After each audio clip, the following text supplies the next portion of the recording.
Hey everybody, my name is Marcus, and in this video I will show you how you can easily integrate Gusto with Xero.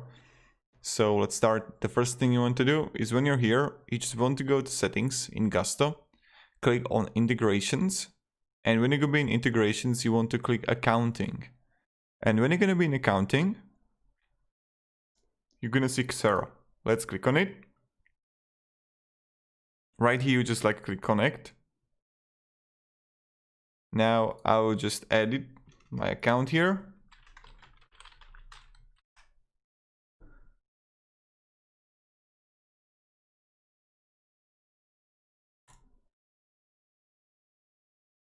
And now let's see.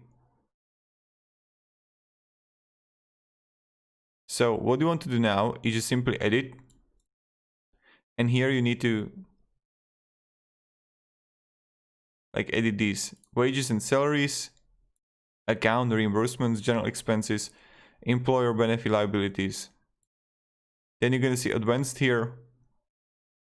Then you're going to see again vacation pay. Which one is it? You choose that. Sick pay, contractor payment, wages and salaries. And when you scroll down, we're going to see literally everything here that you need to edit, if you know how to do that. So yeah, and then you're going to see all here. And it's pretty much it. Then I click save here. And now we got it. So this is how you do it, and this is how you can integrate Gusto with Xero. And yeah. Have a great day and goodbye. See ya, guys.